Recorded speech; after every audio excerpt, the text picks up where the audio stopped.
Hello friends, आज हम लोग एक नए प्रॉब्लम लेके आए हैं जो कि बीम से रिलेटेड है। इस प्रॉब्लम के लिए हम लोग कैसे रिएक्शंस कैलकुलेट करते हैं उसको कैलकुलेट करेंगे। इसके बाद हम लोग एक और प्रॉब्लम करेंगे जिसमें हम लोग एक एंगल पर रिएक्शन हमारी लगी होगी, उस रिएक्शन के लिए भी लोड कैलकुलेट करेंगे। देखिएगा, सबसे पहले हमें यहाँ पर क्या करना है। यहाँ पर जो हमें बीम दी गई है उस बीम के लिए नेमिंग कर लेनी है, दैट इज ए, बी और सी। नेक्स्ट इसका हमें एफडीडी ड्रॉ कर लेना है, that is R A, that is R C, और इस पॉइंट पर दैट इज बी। इसके बाद नेक्स्ट देखिएगा, इस पॉइंट पर एक भी पर्टिकुलर लोड नहीं लगा हुआ है, यहाँ पर इनडायरेक्ट लोड लगा हुआ है। इनडायरेक्ट लोड का मतलब क्या है? जो लोड है वो डायरेक्टली इस पॉइंट पर एक्ट नहीं कर रहा है, लेकिन किसी भी लिंक के द्वारा ये इस पॉइंट पर एक्ट कराया जा रहा है। जब ऐसी कंडीशन आती है, अगर डायरेक्ट यहाँ पर हमारा कोई भी लोड लग रहा होता तो हम क्या करते हैं, उसको डायरेक्ट इस बी पॉइंट पर अप्लाई कर देते और कैलकुलेशन कर सकते थे। जब इस तरीके की कंडीशन आती है जो लोड डायरेक्टली नहीं लग रहा होता है, तो हम क्या करते हैं, इस लोड को, जितना यहाँ पर लोड है दैट इज 0.5 किलो न्यूटन, इसको हमने डायरेक्टली यहाँ पर अप्लाई कर दिया। अब देखिएगा, क्योंकि ये डायरेक्टली इस पॉइंट पर अप्लाई नहीं हो रहा है और लिंक के द्वारा है, तो यहाँ पर समथिंग डिस्टेंस बन गई, यानी कि इस लोड का तो वो इंटेंसिटी होगी इस पर, लेकिन साथ में ये लोड जो है डिस्टेंस के कारण एक मूवमेंट भी क्रिएट करेगा यहाँ पर इस पर्टिकुलर पॉइंट बी पर, दैट इज 0.5 इंटू डिस्टेंस 2। यहाँ पर जो डिस्टेंस है वो 2 से मल्टीप्लाई करनी है, क्योंकि जो वर्टिकल डिस्टेंस है यहाँ पर वो अगर ये दी होगी 1 मीटर या समथिंग, तो उससे हमें मल्टीप्लाई नहीं करना है, क्योंकि जो हमारी डेफिनेशन कहती है मूवमेंट इज इक्वल टू क्या होता है, फोर्स परपेंडिकुलर डिस्टेंस। इसमें जो फोर्स है वर्टिकल डाउनवर्ड है, यानी कि जो डिस्टेंस होनी चाहिए दैट इज हॉरिजॉन्टल होनी चाहिए। तो यानी कि horizontal distance that is 2 metre. तो 0.5 into 2 that is 1 metre, 1 kilo newton metre का मूवमेंट आ गया। अब देखिएगा, अब हमें क्या करना है, इसके लिए कैलकुलेशन करनी है। तो हम करते हैं सबसे पहले sum of vertical force is equal to 0, that is R A plus R C is equal to 0। अरे आर ए और plus R C minus 0.5 is equal to 0। अब इसके बाद नेक्स्ट देखिएगा, क्या लिख सकते हैं इसे further, R A plus R C is equal to 0.5। ये इस 0.5 को इक्वल टू के उधर ले गए, इक्वेशन फर्स्ट कह दिया। अब देखिएगा नेक्स्ट प्रोसेस क्या किया, sum of movement about point A is equal to 0। A के अबाउट मूवमेंट लिया तो क्या हो जाएगा, that is R C into 6 to 8।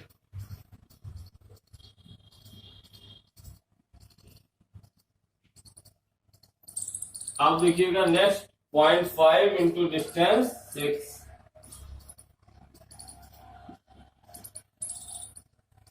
अब नेक्स्ट इसके बाद next R A into 0। R A into 0 क्यों हुआ, क्योंकि ये हम ए पॉइंट पर ही निकाल रहे हैं और ए पॉइंट के ही अबाउट ये मूवमेंट भी लग रहा है। तो आर ए इंटू 0। देखिएगा यहाँ पर ये तो टर्म 0 हो गया, इस टर्म को मल्टीप्लाई कर लेते हैं, that is R C 8 R C minus 3 is equal to 0। तो 8 R C is equal to क्या हो गया, दैट इज 3। तो R C is equal to क्या हो गया, दैट इज 3/8। अब देखिएगा 3/8 को हम डिवाइड कर लेते हैं। जब 3/8 को हम डिवाइड कर लेंगे तो क्या आ जाएगा, यहां से अगर हम यहाँ पर डिवाइड कर लेते हैं तो दैट इज 3 टू द 0.216, यहाँ पर बचा 3 टाइम्स चला गया, यहाँ पर बचा 6, तो ये 7 टाइम्स चला जाएगा। 7 टाइम्स जाने के बाद यहाँ बचा 4, तो ये 5 टाइम्स, दैट इज 375 आ गया हमारे पास। अब नेक्स्ट हमें क्या करना है, इस वैल्यू को इक्वेशन 1 में पुट कर देना है, इक्वेशन 1।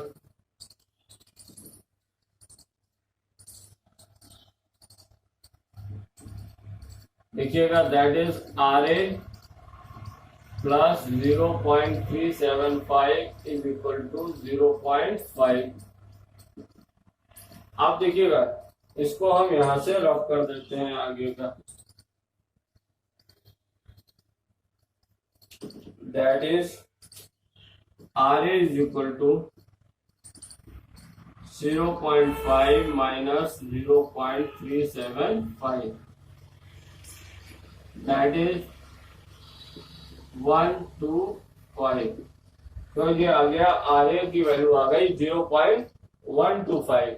इस प्रकार से हम जो है किसी भी जो सवाल इस प्रकार के दिए होंगे जिनमें इनडायरेक्ट लोड लग रहा होगा, इनडायरेक्ट, उसके लिए हम कैलकुलेशन कर सकते हैं। अब हम लोग एक नेक्स्ट प्रॉब्लम डिस्कस करते हैं। इस प्रॉब्लम में कहा गया है कि एक ये बीम है जिसमें एक तरफ हिंज सपोर्ट लगा है और दूसरी तरफ एक ऐसी रिएक्शन लगी है जो कि एक एंगल 30 डिग्री पर लगी हुई है। देखिएगा जब ऐसी कंडीशन आती है तो सबसे पहले हमें क्या करना है, इनकी नेमिंग A, B और C। उसके बाद नेक्स्ट हमें FVD बनानी है। देखिएगा ये जो C पॉइंट पर लग रहा है ये भी रिएक्शन एक एंगल पे है, ना ही वर्टिकल डायरेक्शन में है ना ही हॉरिजॉन्टल डायरेक्शन में। इट मीन्स सबसे पहले हमें क्या करना पड़ेगा, इन ना ही वर्टिकल ना ही हॉरिजॉन्टल वाले फोर्स को वर्टिकल और हॉरिजॉन्टल में उसके कंपोनेंट करने पड़ेंगे। जब वर्टिकल हॉरिजॉन्टल में इसका कंपोनेंट करेंगे तो कितना आएगा, दैट इज, यहां पर वर्टिकल में आ गया दैट इज RC cos 30। देखिएगा यहाँ आ गया RC cos 30। अब देखिएगा इसके बाद जो इस डायरेक्शन में आ जाएगा दैट इज RC sin 30। हम लोगों ने लास्ट क्लास में ये कंपोनेंट कैसे करते हैं इसके बारे में ब्रीफली डिस्कस किया था। यहाँ पर कितना आ जाएगा, दैट इज B पॉइंट पर दैट इज 10 sin 30 और दैट इज 10 cos 30। इसके बाद यहाँ पर भी हिंज सपोर्ट लगा है, तो हिंज सपोर्ट का मतलब है यहाँ पर भी दो रिएक्शन होंगी, दैट इज RA वर्टिकल, यहाँ पर RA हॉरिजॉन्टल। आप देखिएगा इसके बाद हम इसको सॉल्व करते हैं। सॉल्व करने के लिए सबसे पहले sum of vertical force is equal to 0। Vertical force का सम 0 किया तो हमारे पास क्या आ जाएगा, दैट इज हमारे पास RC cos 30 RAB, RC cos 30 plus RAB is equal to 10 sin 30 minus 10 sin 30 cos 0, that is RC cos 30 plus RAB equals 10 sin 30, that is equation 1।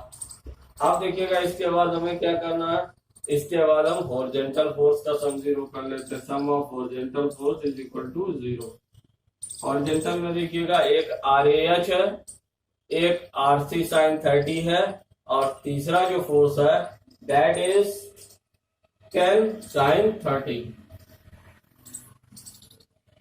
RC sin 30 plus RAH minus, आप देखिएगा यहाँ पर RC और इसकी दिशा same है तो ये यहाँ पर, और इसकी RAS की डायरेक्शन अलग है तो यहाँ पर RAS निगेटिव हो जाएगा और ये दोनों आपस में ऐड हो जाएंगे। That is 10 cos 30 is equal to 0 आ गया। इसके बाद देखिएगा, इसके बाद जो नेक्स्ट प्रोसेस है हमें इसको सॉल्व करना है। देखिएगा यहाँ पर जो हमें इसको सॉल्व करना है, उसको सॉल्व करने के लिए हमें एक और इक्वेशन की आवश्यकता होगी। तो हम यहाँ पर क्या करते हैं, नेक्स्ट इक्वेशन मूवमेंट की बना लेते हैं। तो मूवमेंट की इक्वेशन बनाने के लिए हमें क्या करना पड़ेगा, sum of movement about point A is equal to 0 करते हैं। ए के अबाउट जब मूवमेंट 0 करेंगे तो क्या होगा, sum of movement about point A is equal to 0 आ गया। तो इट मीन्स क्या हुआ, इसका फर्दर हम लिख सकते हैं that is RC cos 30 into distance 8, RC cos 30 into 8 minus next 10 sin 30 into distance 6।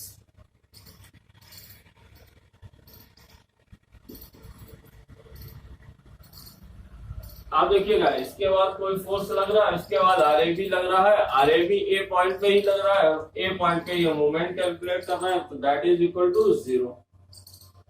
आप देखिएगा इसके बाद यहां से हम RC की वैल्यू कैलकुलेट कर लेते हैं। तो देखिएगा RC की वैल्यू हमारे पास कितनी आ गई, दैट इज, देखिएगा ये 8 हो गया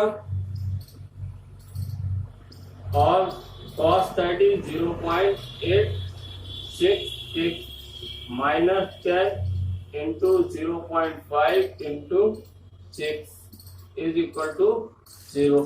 अब देखिएगा यहाँ पर हम इसको कैलकुलेट कर लेते हैं, that is RC is equal to, अब देखिएगा इनको मल्टीप्लाई कर लेते हैं तो कितना आ जाएगा, दैट इज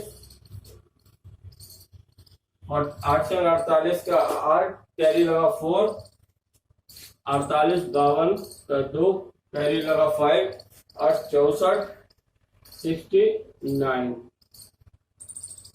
नियर अबाउट आ गया हमारे पास 6.928 और यहां से आ जाएगा ये 5 हुआ, 5 6 जा दैट इज 30।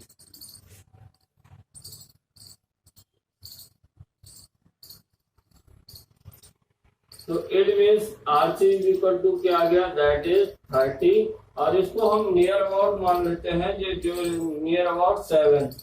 तो यहाँ हम इसको इसी वैल्यू के साथ कैलकुलेट करते हैं 6.928।